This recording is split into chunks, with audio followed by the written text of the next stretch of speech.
The hideout Team 7 followed Sasuke to sat atop stone spikes. Naruto guessed it was one of the larger locations Orochimaru had set up. The group stopped at the base, Naruto's hands together and eyes closed. Sasuke is inside. The tracker seed disintegrates after about a week. We have only a few hours until that limit is reached. Sakura was the first through the front door, tearing it off its hinges. Naruto followed, Haku taking the rear. The inside was nothing but steel walls, large marks and gashes covering most of the surfaces. Naruto carefully led them through the corridors towards where he sensed his seed. They ran into several dead ends, Haku leaving shadow clones at each of the doors they passed. Finding information was their secondary objective. "I hear footsteps," Sakura whispered as they came to a corner. Naruto produced a thin sheet of glass, using the reflection to look down the hall. A pair of shinobi wearing hidden sound uniforms, guards for the hideout. Sakura dashed in, a single punch knocking out the unsuspecting duo. Haku dragged them into a room as Naruto and Sakura continued ahead. They came to a split in the corridor, the blonde unable to determine the right direction. He sent a clone with Sakura down the left, while he and Haku took the right.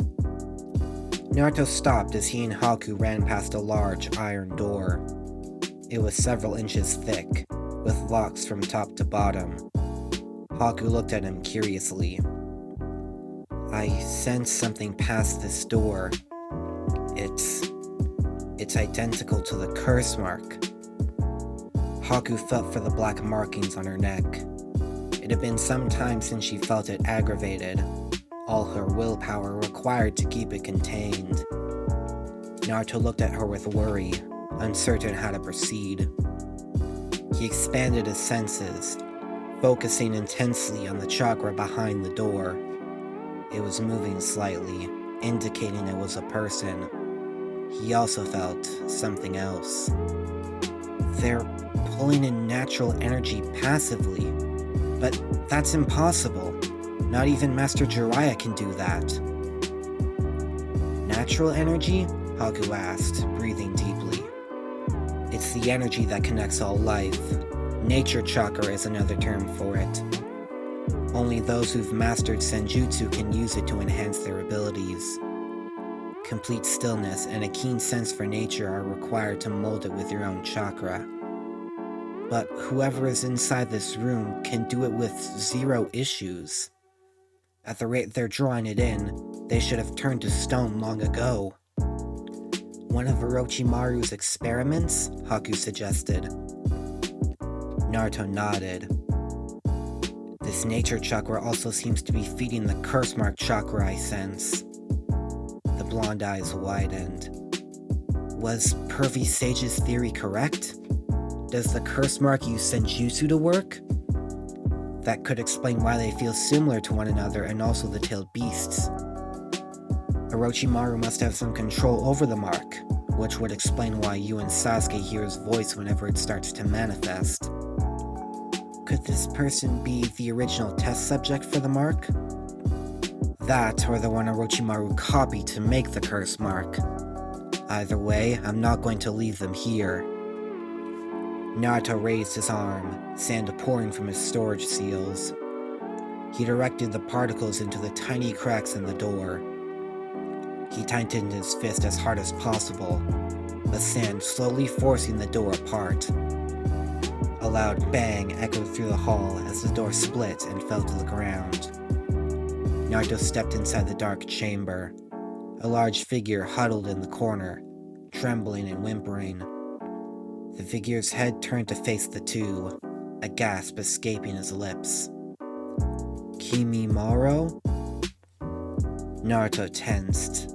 Kimimaro had been dead for years, but according to Gaara and Lee, his curse mark was of equal level to Sasuke's. Not only that, but Haku bore the same mark. Orochimaru gave it to her, likely because of his poor health at the time. Whoever this person was, they knew Kimimaro. or rather his curse mark. There was no telling what his response to it or Haku bearing it would be. "I'm afraid he's dead," Naruto finally said. "This is Haku. She bears the same curse mark as him." The man was silent, Naruto's eyes widening as he forced Haku out of the room, both falling to the ground in time to avoid a large explosion.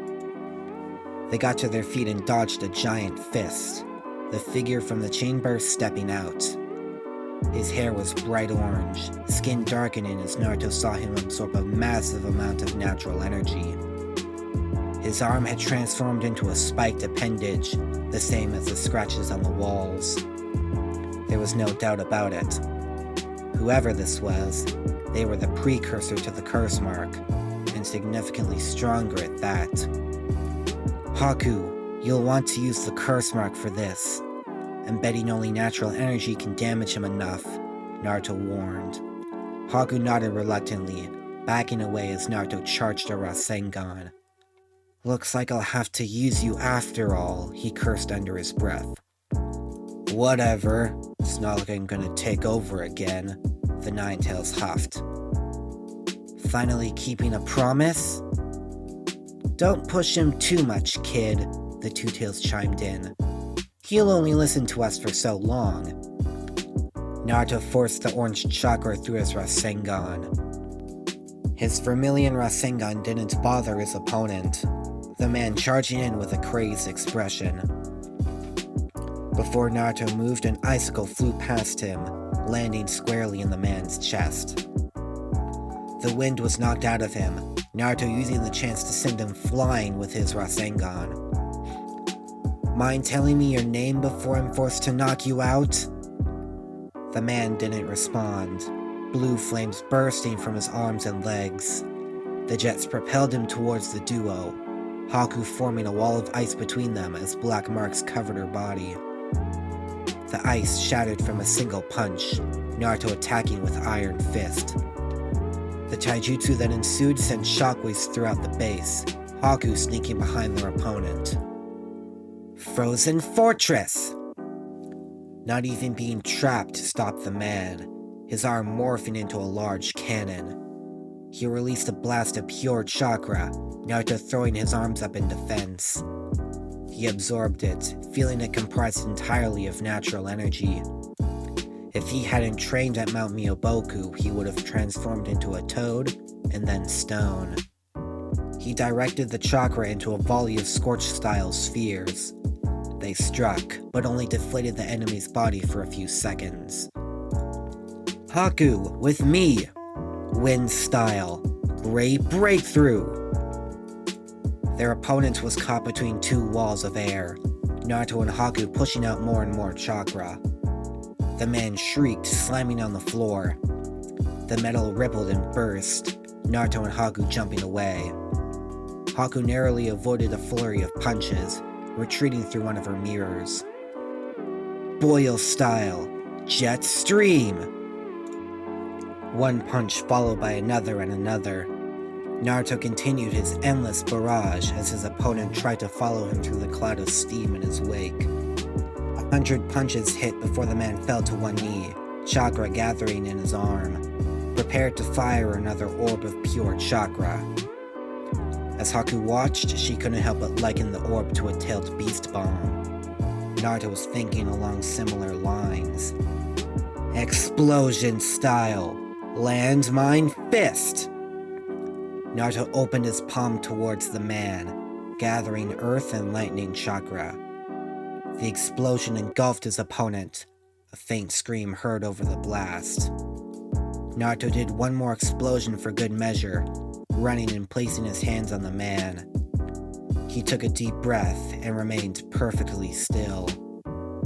He focused on the natural energy within the downed man, pulling it into himself. A clone formed beside him and began transferring the absorbed chakra into the chakra storage scroll. After several minutes, all the natural chakra had been taken away, the man's body returning to its original state. Naruto stepped back, Haku covering the man's hands and feet with ice for good measure. What happened? The man stuttered out, gaze flickering. You drew in enough nature chakra to make yourself go crazy, Naruto stated. Oh, so it happened again. I'm sorry, I didn't hurt anyone, did I? No. I take it you don't remember your time being controlled by the curse mark. I don't remember, yes, but I don't have Orochimaru's curse mark. I'm the one he studied to make the mark. The man looked up at Haku. You have Kimimaro's. He must be dead then. My name is Jugo, and yours? Haku. This is Naruto. I take it you have a Kekkei Genkai, which Orochimaru copied to make this curse mark, the Yuki stated, displaying the mark on her neck. That's about it. I don't know what my power is called, and I can't control it well either. Kimimaro. He was the only one who kept me sane. Naruto frowned, forming a duo of shadow clones. Me and my master happen to specialize in the natural energy your Kekkei Genkai uses. If you come to the Leaf Village with us, we can help you. I trust you don't want to be a slave to that snake. Jugo shook his head. I'll come with you if you're telling the truth.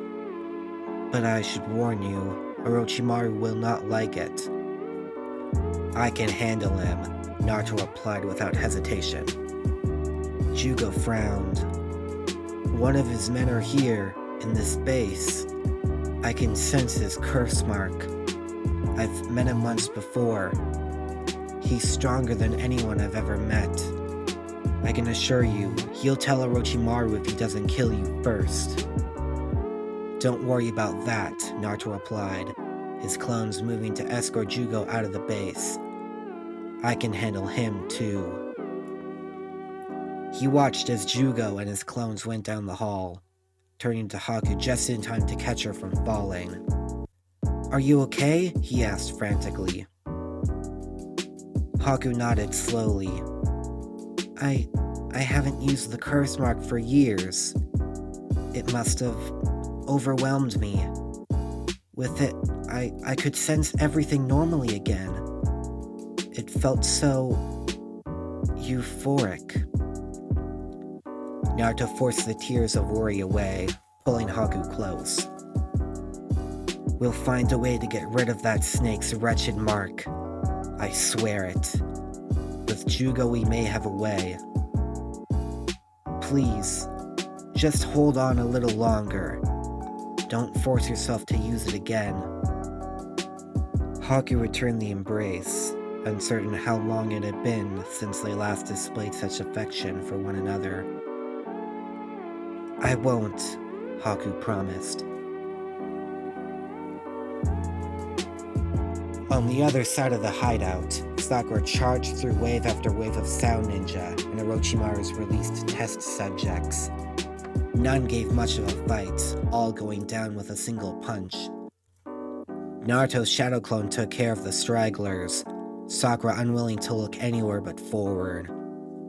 They were getting close, but the blonde could feel the tracker seed beginning to fade.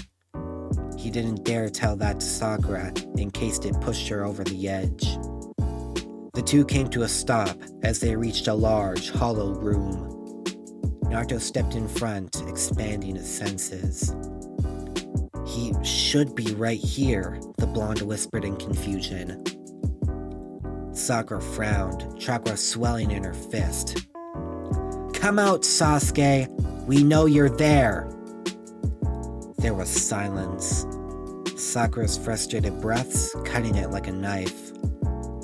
Naruto's clone instantly began to relay everything to the original, gathering chakra of his own. He never got the chance to use it, something flying through his neck. The clone vanished, Sakura now alone in the seemingly empty room. A chill came over her, movements feeling heavy and stiff. She looked in every direction, sensing nothing. She knew there was no illusions hiding something, yet she still couldn't sense the person Naruto was certain was here. If I was Sasuke, why would I hide? Where would I hide? Sakura thought.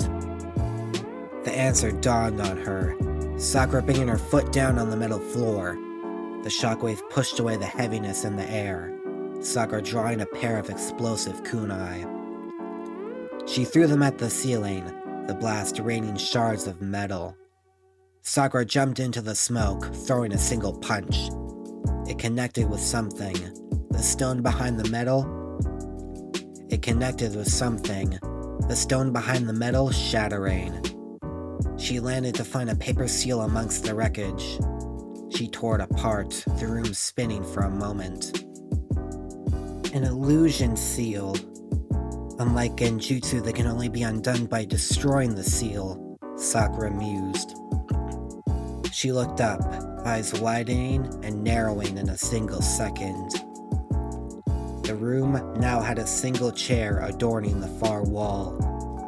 Snakes wrapped around the wood, a figure sitting in the center. Spiky black hair and matching eyes.